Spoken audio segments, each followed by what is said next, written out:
Recorded by Alex Younger, Austin, Texas. You can read my blog at medium.com/AlexTheYounger. The Meditations of the Emperor Marcus Aurelius Antoninus by Marcus Aurelius. Translated by George Crystal, 1888 to 1944. Book 8. For repressing vainglory, it serves to remember that it is no longer in your power to make your whole life, even from your youth onwards, a life worthy of a philosopher. It is known to many, and you yourself know also, how far you are from wisdom. Confusion is upon you, and it now can be no easy matter for you to gain the reputation of a philosopher. The conditions of your life are against it. Now, therefore, as you see how the matter truly lies, put from you all thoughts of reputation among men, and let it suffice you to live so long as your nature wills, though that may be but a scanty remnant of a life. Study, therefore, the will of your nature, and be solicitous about nothing else. You've made many efforts and wandered much, but you have nowhere found happiness, not in syllogisms, not in riches, not in fame or pleasure, not in anything. Where then is it? In acting that part which human nature requires. How can you act that part? By holding principles as the source of your desires and actions. What principles? The principles of good and evil. That nothing is good for a man which does not make him just, temperate, courageous, and free, and that nothing can be evil which tends not to make him the contrary of all these. Upon every action ask yourself, what is the effect of this for me? Shall I never repent of it? I shall presently be dead and all these things gone. What more should I desire if my present action is becoming to an intelligent and social being subject to the same law with God's? Alexander, Caesar, Pompey, what were they compared with Diogenes, Heraclitus, Socrates? These knew the nature of things, their causes, and their matter, and the minds within them were at one. As to the former, how many things they schemed for, and to how many were they enslaved? Men will go their own ways none the less, though you burst in protest. Before all things be not perturbed. Everything comes to pass as directed by universal nature, and in a little time you will be departed and gone, like Hadrianus and Augustus. Then scan closely the nature of what has befallen, remembering that it is your duty to be a good man. Do unflinchingly whatever man's nature requires, and speak as seems most just, yet in kindliness, modesty, and sincerity. It is nature's work to transfer what is now here into another place, to change things, to carry them hence and set them elsewhere. All is change. Yet is there no need to fear innovation, for all obey the laws of custom, and in equal measure all things are apportioned. For every nature it is sufficient that it goes on its way and prospers. The rational nature prospers while it assents to no false or uncertain opinion, while it directs its impulses to unselfish ends alone, while it aims its desires and aversions only to things within its power, and while it welcomes with contentment all that universal nature ordains. The nature of each of us is part of universal nature. As the leaf is part of the tree, the leaf, indeed, is part of an insensible and unreasoning system which can be obstructed in its workings, but human nature is part of that universal system which cannot be impeded, and which is intelligent and just. Hence is meted out suitably to all our proper portions of time, of matter, of active principle, of powers, and of events. Yet look not to find that each several thing corresponds exactly with any other. Consider rather the whole nature and circumstances of the one, and compare them with the whole of the other. You lack leisure for reading, but leisure to repress all insolence you do not lack. You have leisure to keep yourself superior to pleasure and pain and vainglory, to restrain all anger against the ungrateful, nay, even to lavish loving care upon them. Let no man any more hear you railing on the life of the court, nay, revile it not to your own hearing. Repentance is self-reproving, because we have neglected something useful.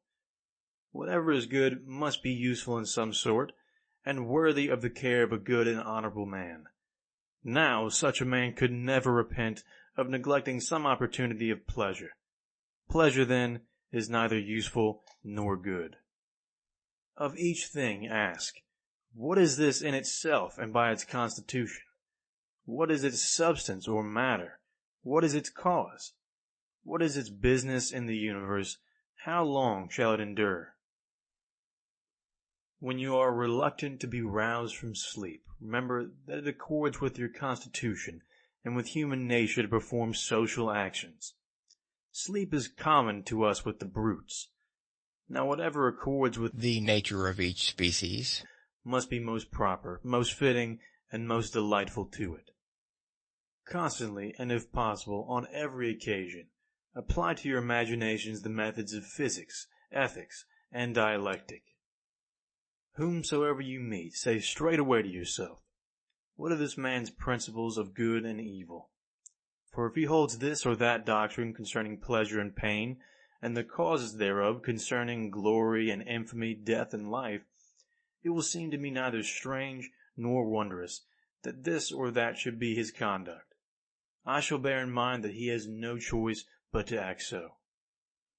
Remember that, as 'tis folly to be surprised that a fig tree bears figs, so is it equal folly to be surprised that the universe produces those things of which it was ever fruitful.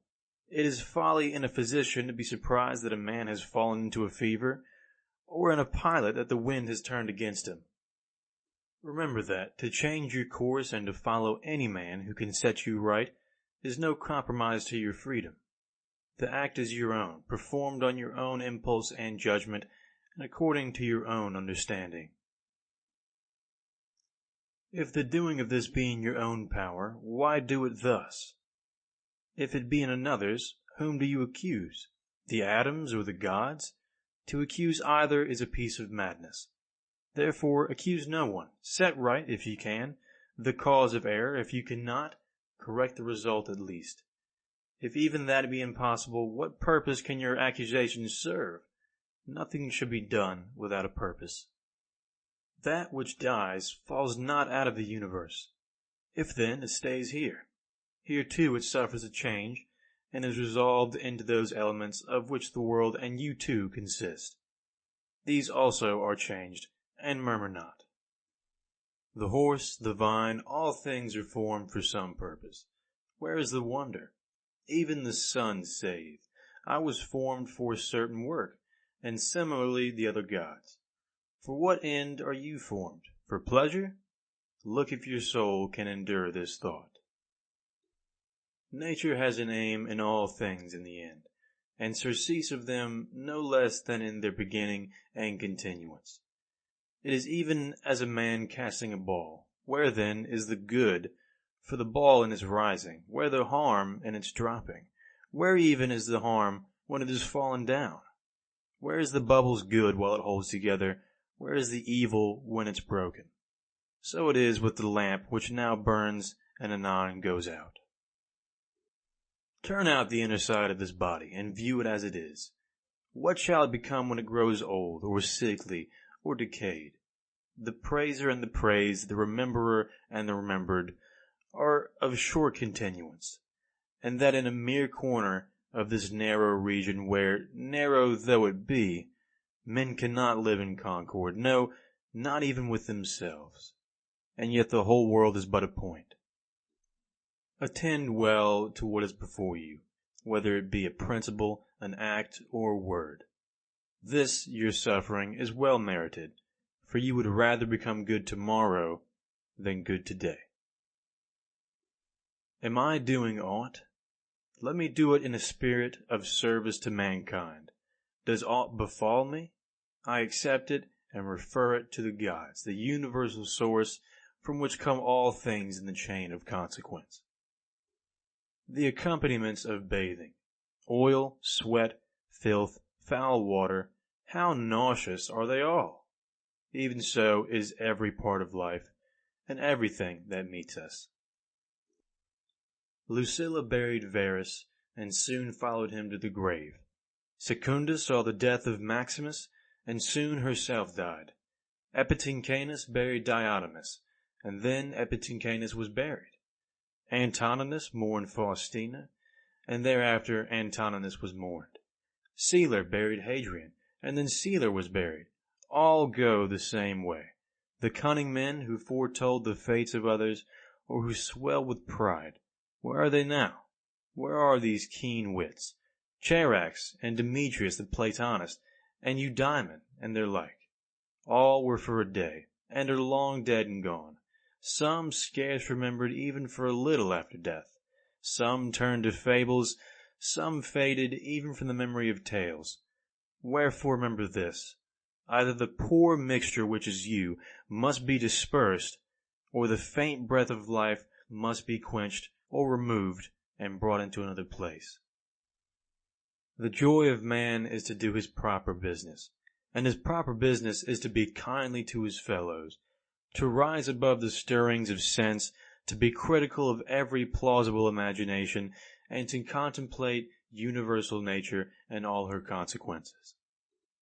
We have all of us three relations. The first, to the manifold occasions of our state. The second, to the supreme divine cause from which proceed all things unto all men. The third, to those with whom we live. Pain is either an evil to the body, and then let the body so declare it, or an evil to the soul. But the soul can maintain her own serenity and calm, and refuse to conceive pain as an evil. All judgment, intention, desire, and aversion are within the soul, to which no evil can ascend. Blot out false imaginations, and say often to yourself, "It is now in my power to preserve my soul free from all wickedness, all lust, all confusion or disturbance. And then, as I truly discern the nature of things, I can use them all in due proportion. Be ever mindful of this power which nature has given you. Speak, whether in the Senate or elsewhere, with dignity rather than elegance, and let your words ever be sound and virtuous." The court of Augustus, his wife, his daughter, his descendants, and his ancestors, his sister and Agrippa, his kinsmen, familiars, and friends, Arius and Maecenas, his physicians and his flamens. Death has them all. Think next of the death of a whole house, such as Pompey's, and of what we meet sometimes inscribed on tombs. He was the last of his race. Last of all, consider the solicitude of the ancestors of such men to leave a succession of their own posterity. Yet, at the end, one must come the last, and with him dies all that house. Order your life in its single acts, so that if each, as far as may be, attains its end, it will suffice. In this no one can hinder you. But you say, "May not something external withstand me?" Nothing can keep you from justice, temperance, and wisdom. Yet perhaps some other activity of mine may be obstructed. True, but by yielding to this impediment, and by turning with calmness to that which is in your power, you may happen on another course of action equally suited to the ordered life of which we are speaking.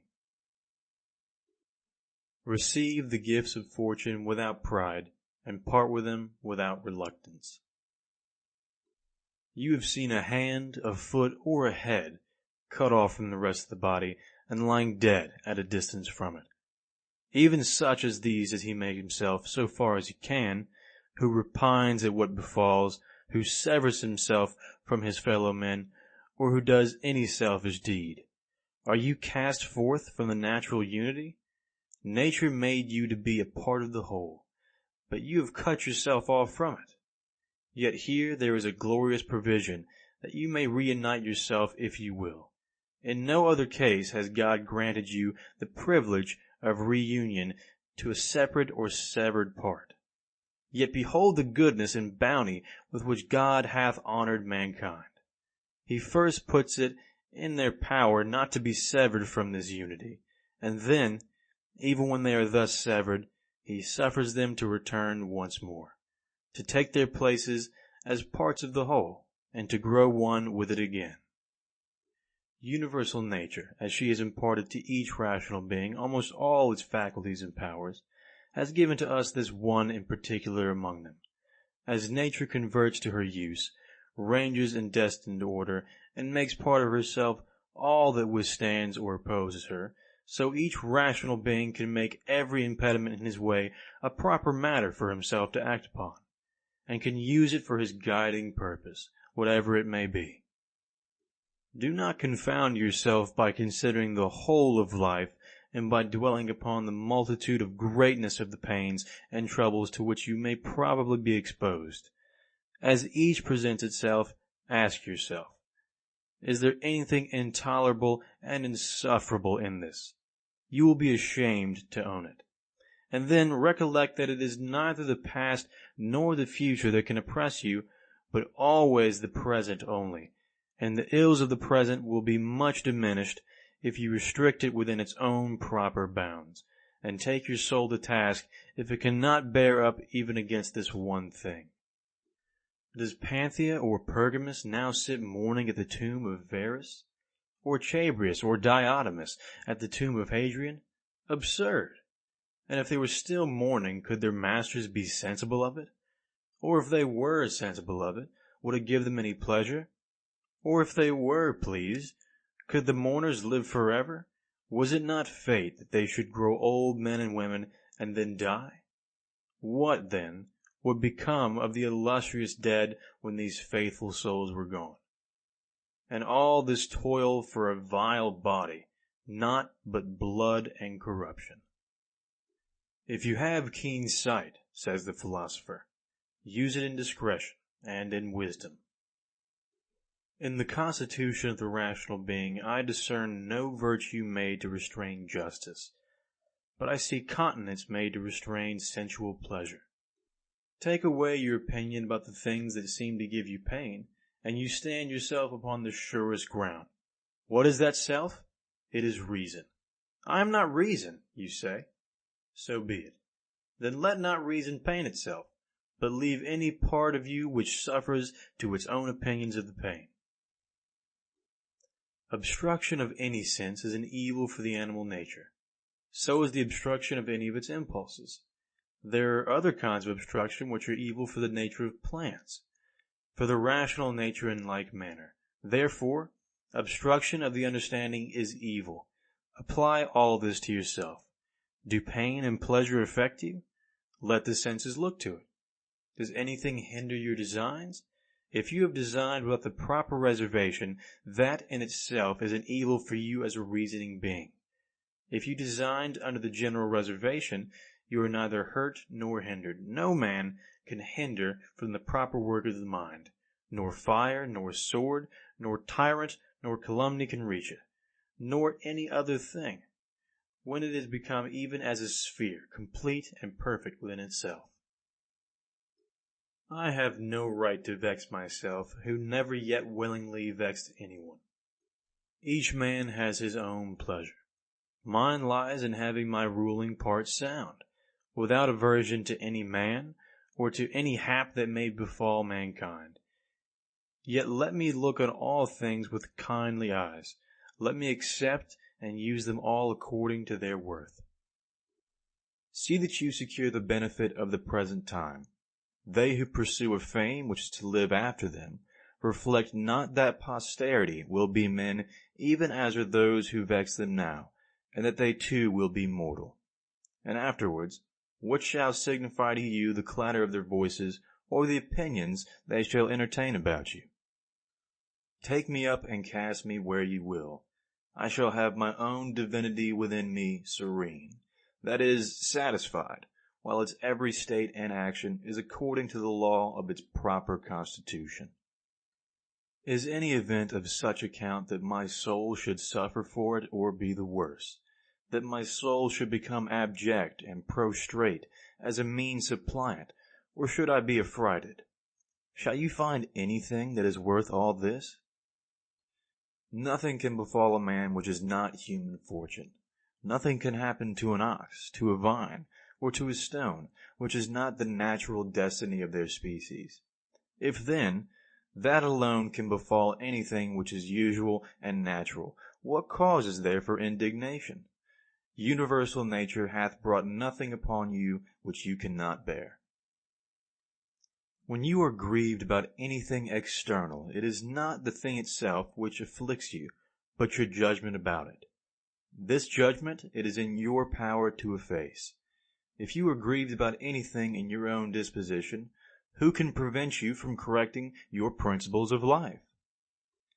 If you are grieved because you do not set about some work which seems to you sound and virtuous, go about it effectually, rather than grieve that it is undone. But some superior force withstands, then grieve not, for the fault of the omission lies not in you. You say, but life is not worth living with this undone. Quit life then, in the same kindly spirit as though you had done it, and with good will even to those who withstand you. Remember that the governing part becomes invincible when, collected into itself, it is satisfied in refusing to do what it would not, even when its resistance is unreasonable. What then will it be? After due deliberation, it has fixed its judgment according to reason. The soul, thus free from passions, is a strong fort, nor can a man find any stronger to which he can fly and become henceforth invincible. The man who has not discerned this is ignorant. He who has discerned this and flies not thither is miserable. Pronounce no more to yourself than what appearances directly declare. It is told to you that so-and-so has spoken ill of you. This alone is told you, and not that you are hurt.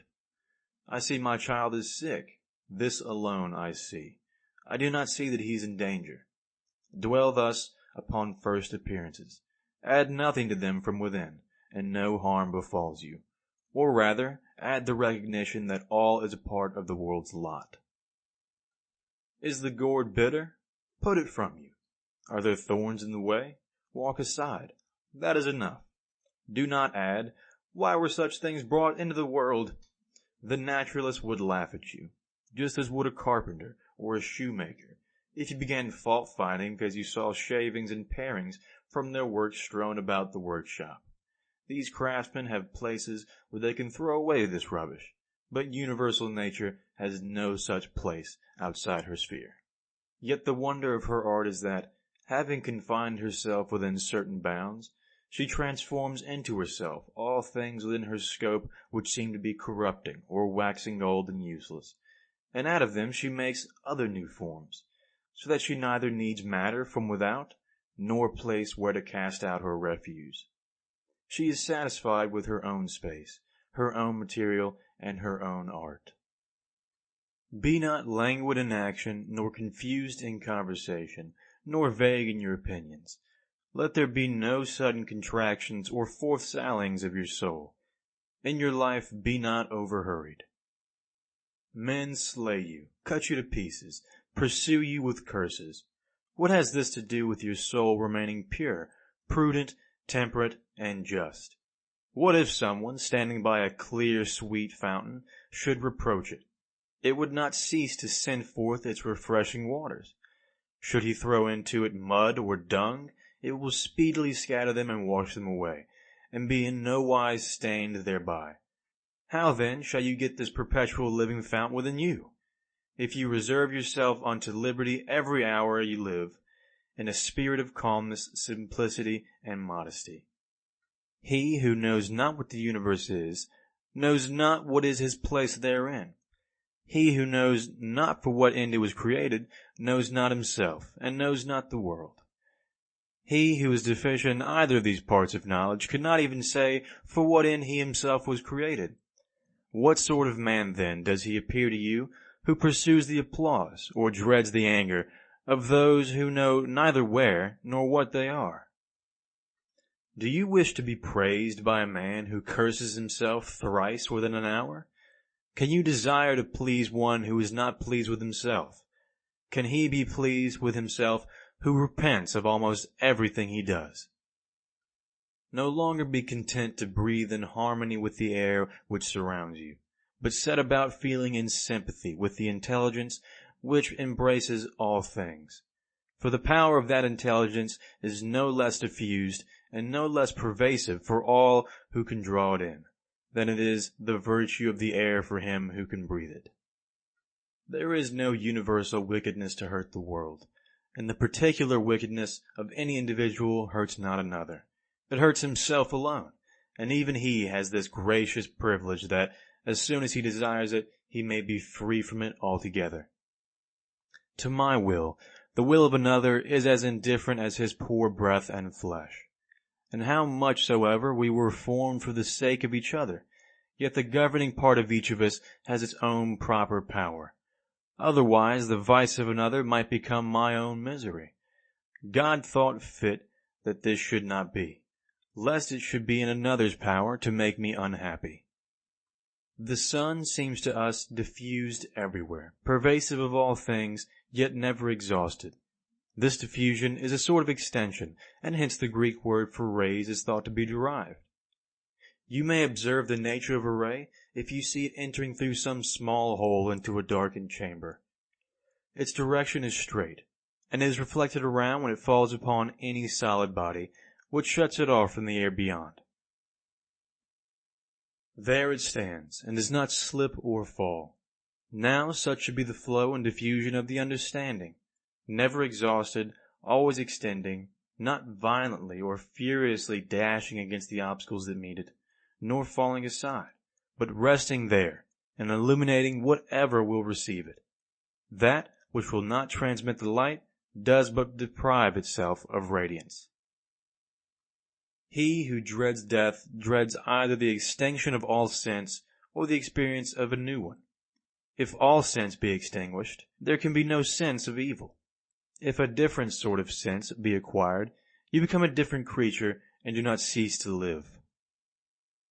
Men were created the one for the other. Teach them better then, or bear with them. Mind moves in one way, and an arrow in another. The mind, when cautiously proceeding, or when casting round in deliberation about what to pursue, is nevertheless carried onward, straight towards its proper mark. Penetrate into the governing part of others, and also allow others to enter into your own. End of Book 8.